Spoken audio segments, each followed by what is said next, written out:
대형 마트에 가보면 회원들에게 포인트 적립을 해주는 그런 제도가 있습니다.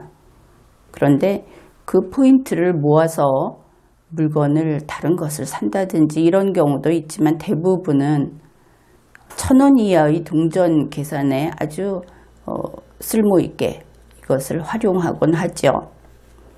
그래서 소비자는 계산을 하다가 자기 지갑에서 500원을 더 꺼내서 지불을 해야 하는 그런 경우에, 이런 동전으로 지불을 해야 하는 경우에 포인트로 500원을 지불하는 것을 편리하게 여깁니다. 그것을 좋아하는 것이죠. 그런가 하면 그 상인의 입장에서 이러한 소비자와 직접 얼굴을 마주하는 상인은 실제로는 상인의 고용인 그런 계산원이 되겠죠. 계산원은 교육받은 대로 거스름돈 500원을 포인트로 적립하기를 원합니다. 경우가 좀 다른 것을 알겠죠. 이번에는 그 계산원 입장에서 500원을 거슬러 줘야 하는 경우에 그 돈을 안 내주고 그대로 그 회사 그 계좌에 넣어두고 싶어 한다. 이런 뜻이 됩니다. 이때 계산원, 이 상인 측에서는 이런 설명을 합니다. 소비자가 동전을 가지고 다니는 것을 귀찮게 여긴다. 그래서 그런 소비자를 배려해서 우리 마트가 500원을 맡아두겠다. 이렇게 이야기를 하는 겁니다. 양쪽 다 자기 입장에서 주장을 하고 있는 것이죠. 그런데 우리는 여기에서 또 다른 점을 생각해 보기로 합시다. 이런 경우에 상인은 소비자를 위해서, 소비자의 편리를 위해서 배려해서 그런다. 이렇게 이야기를 하죠.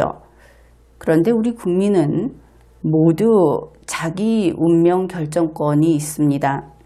내가 무엇을 어떻게 할 것인지 그것을 스스로 결정하는 것이 바로 국민의 힘이고 국민의 존재 가치인 것이죠.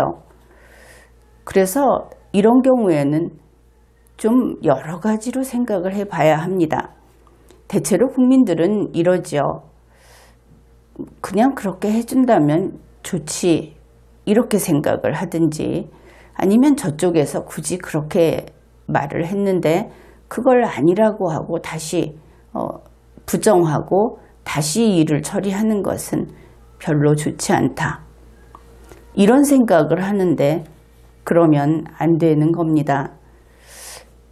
이런 경우에 여러분 스스로 자문해 보십시오. 첫째, 저 계산원이 말하기 전에, 저런 제안을 하기 전에 내가 그 500원을 포인트로 넣어두려고 했었나? 그런지 아닌지 분명히 답을 할 수 있겠죠. 두 번째, 지금 나는 그렇게 하고 싶은가? 둘 다 예스가 아니라고 한다면 명확하게 싫다고 이야기를 해야 합니다. 이것이 별일이냐? 이것은 여러분도 좀 생각해 볼 문제이고, 또 나이 어린 사람들을 가르칠 때, 자녀들이라든지 이렇게 교육을 할 때도 별거 아니라고 하는 것이 사실은 대단히 큰 의미가 있을 때가 종종 있습니다. 이것이 바로 그런 경우인 것입니다. 우리 개인은 자신의 영역을 지키지요.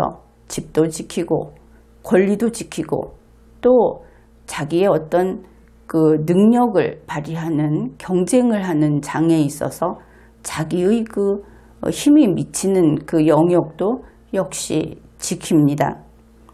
그런데 그렇게 여러 가지를 지키는 가운데 상대방의 어떤 강요라든지 힘에 밀린다든지 하는 그런 경우라고 하더라도 끝까지 저항하는 것이 바로 경제 영역입니다. 내 돈 안 뺏기겠다. 내가 손해 안 보겠다 하는 그런 부분인 것이죠. 그런데 이 돈 문제에서 당신 뜻대로 이렇게 상대방 뜻대로 하는 것을 용납하면 절대 안 되는 겁니다. 왜 안 되느냐? 그것이 여러분이 가장 자기 자신을 강하게 방어하는 마지막 방어선이기 때문에 그런 것입니다. 이런 경우에 자신의 주장을 굽히고 남들이 권하면, 남들이 좀 강요하면, 또 사정하면 이럴 때 자신의 주장을 굽히고 상대에게 맞춰주는 이런 선택을 반복하다 보면 그것이 습관이 되어버립니다. 사실 이 경우는 선택이라고 할 수 없는 것이죠. 남의 선택 지시, 이것을 선택하세요 하는 그 지시에 따르는 데 불과한 것입니다. 충돌을 피하는 것이 항상 바람직한 것은 아니고 남을 편하게, 남을 만족스럽게 하는 것이 여러분이 살아가는 의의가 있는 것은 아닙니다. 이것은 매우 작은 문제이죠. 그렇지만 여러분이 선택 버튼 앞에 서 있을 때에는 정확히 이것은 내가 왜 이것을 선택하며 나는 내 선택에 책임지겠다.